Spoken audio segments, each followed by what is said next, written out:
and good morning. This is Kelsey from Kels Reads Things at Anna Porter Public Library in Gatlinburg, Tennessee. And today I am very excited to be discussing with you What's Not to Love, a novel that was written by a couple duo of authors by Emily Wyberly and her husband Austin Sigmund Broca. What's Not to Love is a young adult rom-com contemporary story about two people who are both 18, they're both seniors in high school, and unfortunately, they are enemies. This story follows Allison Sager, and her nemesis, Ethan Malloy, as they are both competing in high school over just about anything that you could compete in. They're both very A-type, extremely intelligent individuals, and seeing their story unfold was honestly very entertaining, as most enemy to lovers stories are for me, at least. Okay, so now I'm going to give you a little more information about the general plot. Allison Sager is a high school student who will stop at nothing to achieve her academic dreams, even if it cost her multiple nights of sleep and no relief from her nemesis, Ethan Malloy. No matter where she sets her focus, annoyingly attractive Ethan always seems to follow in hopes of one-upping Allison any chance that he can. When fate and their principal, Mrs. Williams, assigns them to work together and organize the 10-year high school reunion, they will either have to learn how to act as a team or they'll tear each other apart in the process. The only thing that's keeping them from doing so is the promise of a letter of recommendation to Harvard. Both dream of going to Harvard, their dream school, if they succeed in this 10-year reunion planning process. Will these two go-getters be able to put aside their differences long enough to achieve their multiple goals, or will the constant contact allow them to see each other in a different light? Find out by reading What's Not to Love.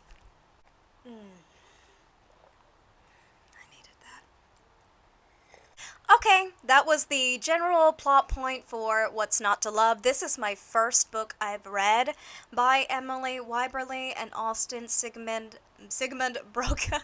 Sorry, they have really long names. And this is actually, I believe, their fourth novel that they have written together. They write a lot of young adult contemporary, young adult romance books together. They've also written Time of Our Lives, If I'm Being Honest, and Always Never Yours, and I actually recently bought Time of Our Lives, and I hope to, at some point this year, read it and review it with you as well. So now I'd like to discuss some of my thoughts when it comes to the content inside the book besides just the plot point. First and foremost, I thoroughly enjoyed this book. It was very fast-paced. There was a lot of great vocabulary for young adults to be exposed to, steady progression of the story. The characters were all relatively fleshed out, and I didn't think anyone was too two-dimensional. There were a lot of heartwarming moments, and Allison had an awesome family. For as serious of a person she was, and as successful as her two parents were, they both, I think, were like lawyers and doctors or something. They kind of like helped Allison come back down to earth and just learn how to relax and not take things so seriously. So her family was awesome. And finally, there was a realistic progression of Allison's relationships, not only to Ethan, but to everyone that she was close to or everyone that she's exposed to. I thought that the story overall was really funny. I mean, if it's not funny and it's a rom-com, there's something wrong, but I thoroughly enjoyed it. It was banter like you would never believe between two people who really cannot stand each other. They were so much alike, at some point it was just exhausting to hear them argue back and forth. It was I mean, it was entertaining, but it could be exhausting. There were a lot of life lessons that Allison learned in this book, and I think that that is very important because when we are first introduced to her character, she reminds me of a lot of overachievers in high school who think they know better and know more than everyone around them, and then turns out, hey, life is still full of a lot of experiences, and Allison comes to realize that she still does have a lot to learn, both academically and just being a person. Overall, the story never really got slow, so I finished it very quickly, and for that, I really did enjoy it, and I'm probably definitely going to be reading the rest of the books that they've written together. Alright, so now I would like to take this time to just discuss the characters a little more in depth, because I think it's important to touch on them. So Allison obviously is our main protagonist. The story is written from her perspective.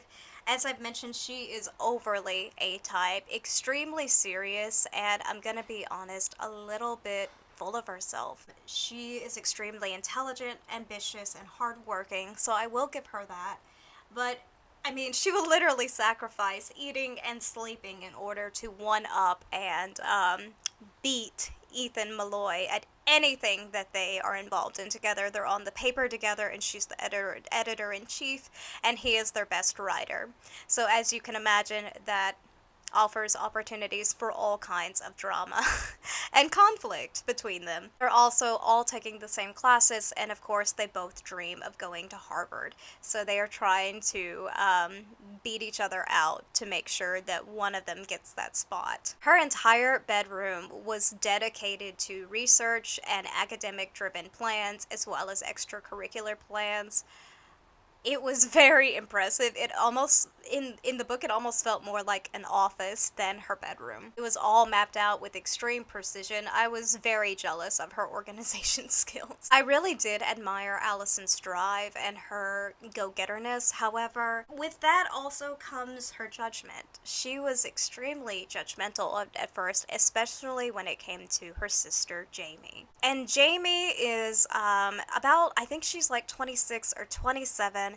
She recently broke up with her fiance. I believe that he left her, and she lost a wonderful, impressive job in, I believe she was in Chicago. So she is just going through a lot right now, and she is currently living with Allison and their parents again, and Allison more or less thinks that she's pathetic without outright telling her that she's pathetic. And there is a conflict that occurs between them, and I believe that because of that conflict, Allison really grows a lot, especially towards the end of the book, and by the end, I actually liked her character more.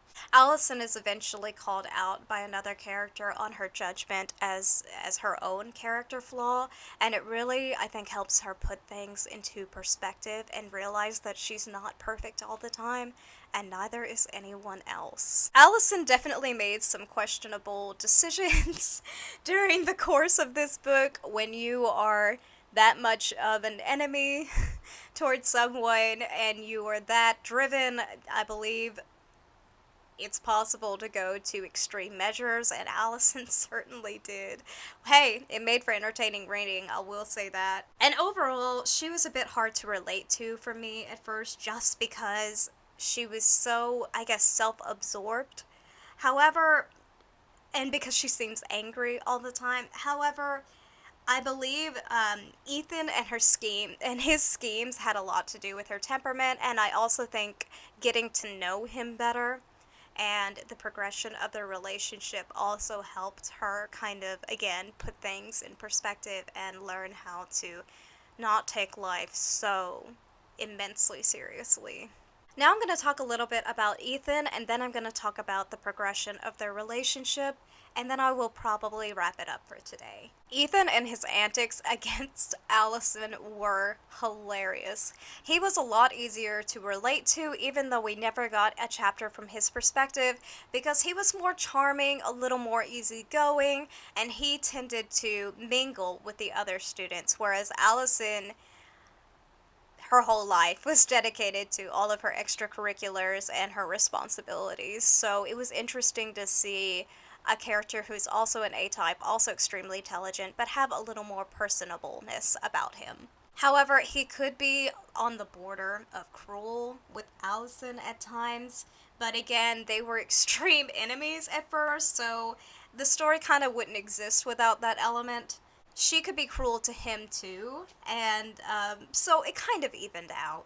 And that's all I really know to say much about Ethan, because again, there wasn't just a whole lot that we got to know about his character other than he and Allison are enemies.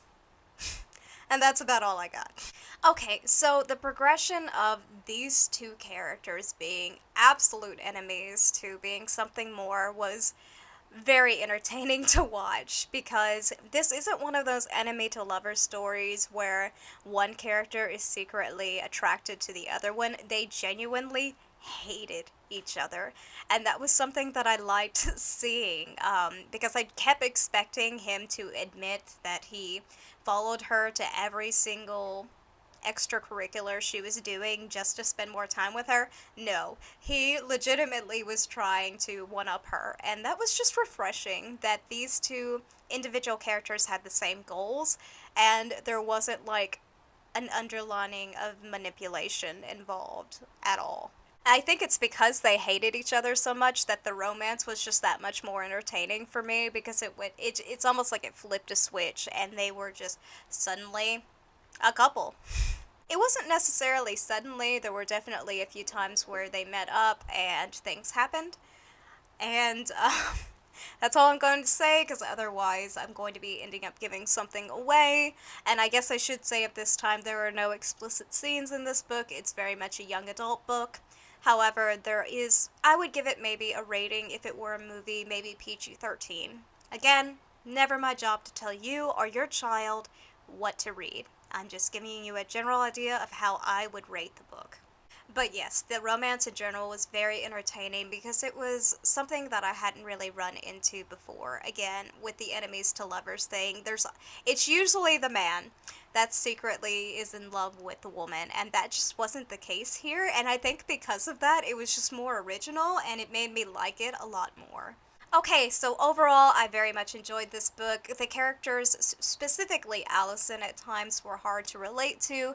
However, again, she grows so much by the end. They both grow, and they both are very inspiring, I think, when it comes to wanting to achieve your goals. Because I read their story, I'm like, hey, if they can pull an all-nighter and get things done, so can I. Not that you should. That's not exactly healthy. But what I'm trying to say is it reminded me of those days when I was in high school and in college and very academically driven, and it was definitely a little bit of nostalgia for me. And finally, I gave it a 5-star rating. Thank you so much for watching this book review with me today. I really enjoyed the book, and next week I will most likely be discussing with you A Vow So Bold and Deadly. It is the last book in the Curse Breaker series by Bridget Camberer. I will also be reading at some point The House in the Cerulean Sea with a book club I'm a part of, and I really look forward to reading it because I've heard so many amazing things, and there's like 17,000 or so odd reviews on Amazon, so that sounds promising. Alright, I will see you next week. Thank you again for watching. Please subscribe, feel free to comment, ask me questions, suggest something for me to read in the future. I love hearing from you, and I hope you have a wonderful Wednesday.